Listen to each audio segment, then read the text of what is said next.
তাদের আমল আল্লাহ তাআলার দরবারে কবুল হবে। আল্লাহ তাআলা কোরআনের মধ্যে বলতেছেন, ইন্নামা ইয়াতাকাব্বালুল্লাহু মিনাল মুত্তাকিন।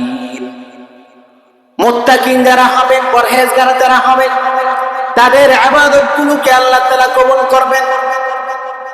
আমরা যে আমলগুলা করি, সেই আমলগুলো আল্লাহর দরবারে কবুল হয় কি হয় না আমরা জানি না, কিন্তু দিলের মধ্যে কোনো সময় পেরেশানি এটাও আসে না, আল্লাহ আপনার শান অনুযায়ী আমি ইবাদত করতে পারতেছি না, আল্লাহ নামাজ পড়তেছি, আমার নামাজটা আপনার কাছে পছন্দ হইতেছে কিনা, আমি যে ইবাদতগুলো করতেছি সেই ইবাদতগুলো আপনার কাছে পছন্দ হইতেছে কিনা, এ নিয়ে কোনো সময় পেরেশানি আসে না।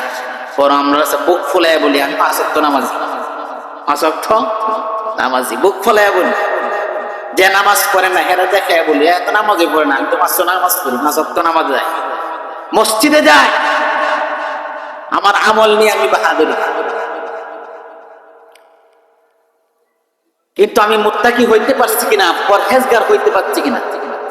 আল্লাহ তাআলা তো এই কথা বলে দিয়েছেন, যারা মুত্তাকি পরহেজগার তাদের ইবাদত আমি আল্লাহ কবুল করব। যারা মুত্তাকি না, পরহেজগার না, আমি তাদের ইবাদত কবুল করব না।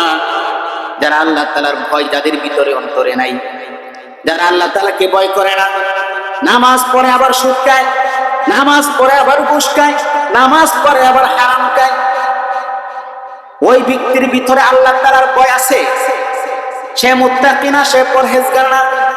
কারণ যে মুত্তাকি হবে, পরহেজগার হবে, তার ভিতরে আল্লাহ তাআলার ভয় থাকবে, আল্লাহ তাআলার ভয় তার অন্তরের মধ্যে থাকবে। তার দ্বারা গুনাহ হবে না, হাতের গুনাহ হবে না, চোখের গুনাহ হবে না, কোনো প্রকারের গুনাহ তার দ্বারা হবে না।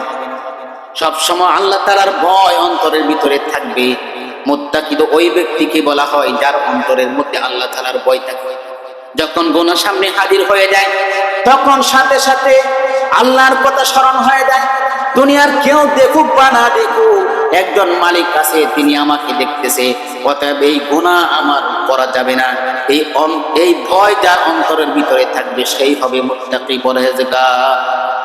আল্লাহর ভয়ে যদি গুনাহ ছেড়ে দেয়, আল্লাহকে ভয় করে, দুনিয়ার কাউকে ভয় করে না, দুনিয়ার কোনো মানুষকে ভয় করে না, ভয় করে একমাত্র আল্লাহ তাআলাকে। আমি গুনাহ করব না, কারণ আল্লাহ তাআলা আমাকে দেখতেছে, আল্লাহ তাআলা আমাকে দেখতেছে। সেই মুত্তাকি যদি আমি হই, আমি আমার নিজেকে যদি নিয়ে চিন্তা করি, তাহলে আমি বুঝতে পারবো আমি মুত্তাকি হইতে পারছি কিনা। আমার দ্বারা যখন গুনাহ হয়ে যায়, আমার দ্বারা যখন কোনো গুনাহ হয়ে যায়, তখন আমার ভিতরে কোনো পেরেশানি আছে কিনা। গুনাহ হয়ে গেছে, একটা শয়তানের ওয়াসওয়াসায় পড়ে, দুকায় পড়ে গুনাহ করে ফেলছি। এখন গুনাহ করার পরেও আমার ভিতরে অনুশোচনাটা আসে নাই, আমি তো ভুল করে ফেলেছি, আল্লাহ তুমি আমাকে মাফ করে দাও। শয়তানের দুকায় পড়ে, শয়তানের ওয়াসওয়াসায় পড়ে আমি তো গুনাহ করে ফেলেছি, আল্লাহ আপনি আমাকে মাফ করে দেন।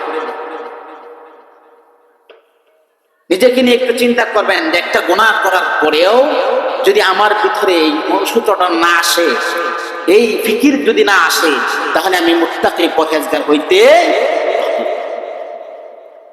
আল্লাহ তাআলার কাছে সবচেয়ে দামি ব্যক্তিকে, সবচেয়ে সম্মানিত ব্যক্তিকে আল্লাহ তাআলা কোরআনের মধ্যে বলেন, ইন্না আক্রামাকুম ইনদাল্লাহি আতকাকুম।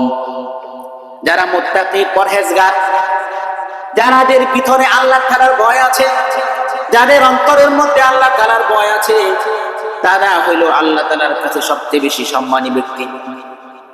দুনিয়ার যত কিছুই হোক না কেন, যতই পদবিওয়ালা হোক না কেন, যতই নেতা হোক না কেন, এদের সম্মান আল্লাহ তাআলার কাছে নাই। আল্লাহ তাআলার কাছে কারা দামি, কারা সম্মানী, আল্লাহ তাআলা কোরআনের মধ্যে বলে দিয়েছেন, যারা হলো মুত্তাকি, পরহেজগার। আর আল্লাহ তাআলা এই পরহেজগার মুত্তাকিনদের ইবাদত কবুল করবেন, তাদের ইবাদত গুলো কবুল হবে আল্লাহ তাআলার দরবারে, আসমানে উঠবে, আল্লাহ তাআলার কাছে কবুল হবে। আর যদি মুত্তাকি না হইতে পারি, যদি পরহেজগার না হই, তাহলে আপনা আমার ইবাদত গুলো আল্লাহ তাআলা কবুল করবেন না। কারণ মুত্তাকি যিনি হবেন, তিনি ইবাদতটা করবে একমাত্র কার জন্য? আল্লাহর জন্য। তিনি নামাজ পড়বে একমাত্র আল্লাহর জন্য। মুত্তাকি যে হবে তার ইবাদত গুলো হবে প্রত্যেকটা জিকির, প্রত্যেকটা ইবাদত, প্রত্যেকটা কোরআন তেলাওয়াত হবে আল্লাহ তাআলার জন্য, মাখলুকের জন্য হবে না। দুনিয়ার মধ্যে অনেক মানুষ আছে যারা ইবাদত করে লোক দেখানোর জন্য, আছে না নাই? আছে। এরা মুত্তাকি না, কারণ মুত্তাকি যারা হবে তাদের ইবাদত একমাত্র হবে আল্লাহ তাআলা রাজি খুশি করার জন্য। আর এই মুত্তাকি যারা হবে তাদের ইবাদত আল্লাহ তাআলা কবুল করবে।